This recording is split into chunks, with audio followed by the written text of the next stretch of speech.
Masih banyak orang-orang buta di sana, masih banyak. Si Agus itu cuma drama. Orang kayak gitu nggak usah dibantu ya. Udah bikin malu, udah bikin jelek nama orang ya. Apalagi udah bawa.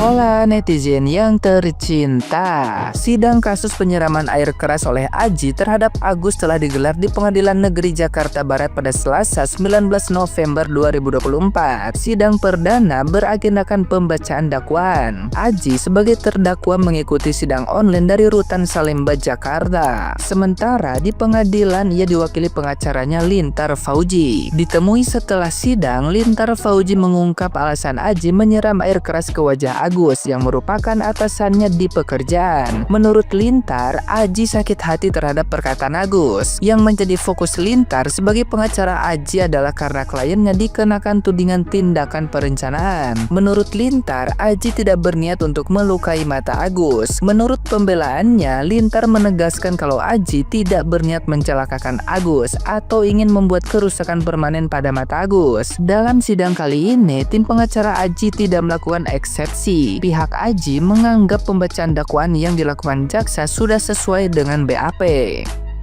Nah, gimana nih menurut netizen yang terhormat? Silahkan berkomentar ya. Belakangan ini, kisah Agus yang disiram air keras oleh rekan kerjanya mencuri perhatian publik. Salah satu teman Agus pun angkat bicara, mengungkapkan bahwa perilaku Agus sebelum kejadian tersebut sangatlah berbeda. Ada yang merasakan tekanan dan ketidaknyamanan dari sikap Agus ini. Agus selalu mau dihargai sebagai atasan dan gak pernah bisa menghargai anak buahnya. Ujar salah satu temannya itu Akhir, rekan kerja Agus, pada postingan di akun sosial medianya. Situasi ini mengingatkan kita untuk lebih peka terhadap lingkungan kerja. Jangan sampai kasus ini terulang. Mari berbagi pengalaman dan pendapat kalian tentang pentingnya saling mendukung di tempat kerja. Apa yang seharusnya kita lakukan untuk mencegah kekerasan semacam ini? Tulis komentar kalian di bawah ya. Bukan begitu, Blekok. Mbak Novi emang pernah bilang, uang itu boleh dibelikan mobil untuk transportasi kamu dari rumah ke kantor polisi. Bukan kantor polisi, ke rumah sakit. Aku kasih tahu ya, Gus, kebutuhan tempat tinggal sama bayar utang si Wawa itu beda. Terus kamu bilang, tapi kan kita mikir lagi. Yang jadi pertanyaan aku ya, kalian itu mikirnya pakai apa? Lucu. Hari ini tuh rencananya tim kuasa hukum dari Teh Novi itu akan mengundang tim kuasa hukum dari si Agus ini untuk mediasi. Dan kocaknya adalah ketika dipertegas lagi oleh Bang Pablo di obrolan itu ya, di salah satu stasiun TV, itu sepertinya si Agus ini kayak bersedia. Tapi ada gelagat keberatan dari tim kuasa hukumnya. Dan ya pertanyaannya apakah mereka akan datang hari ini ya juga nggak tahu. Dan yang menarik adalah dari seluruh obrolan yang sangat panjang itu, saya cuma mengambil satu kesimpulan bahwa sebenarnya yang diharapkan, yang diinginkan oleh mereka, pihak si Agus ini adalah uangnya udah dikembalikan aja ke Agus, udah masalahnya selesai, nggak akan diperpanjang ke sana dan ke sini. Dan aduh, ironi banget ya teman-teman. Kalau kalian ngeliatnya gimana sih? Coba deh kita diskusi di kolom komentar. Kasus Agus sedih tak berkunjung selesai. Justru dari sini kita masyarakat bisa melihat yang bermasalah itu Agus. Tapi kenapa Agus tidak diberikan kesempatan untuk datang dan untuk berbicara secara terbuka di dalam pertemuan perdamaian hari ini? Ada apa? Dari bukti-bukti yang ada dari pihak Novi, semuanya jelas lugas. Untuk semuanya ada bukti catnya, ada uang dalam rekening, ada bahkan lebih dari uang yang sudah ditransferkan pihak Agus.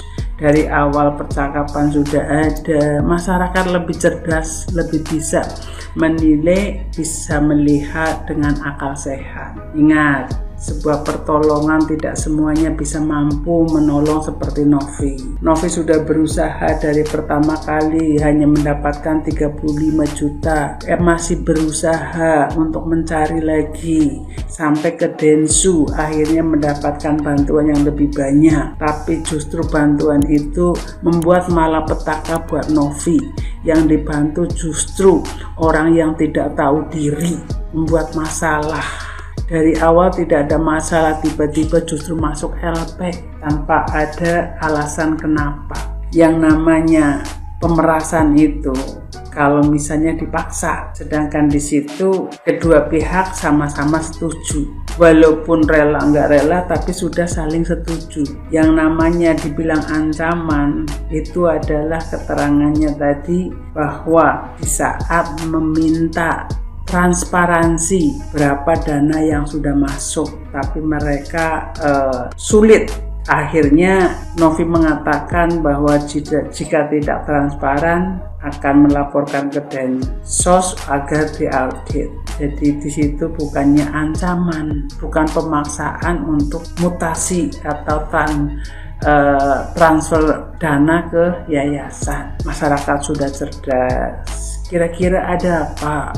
Oh, yang bersangkutan tidak dibiarkan mengambil kesempatan berbicara, menerangkan, atau mengambil keputusan. Aneh. Kira-kira ada apa, guys?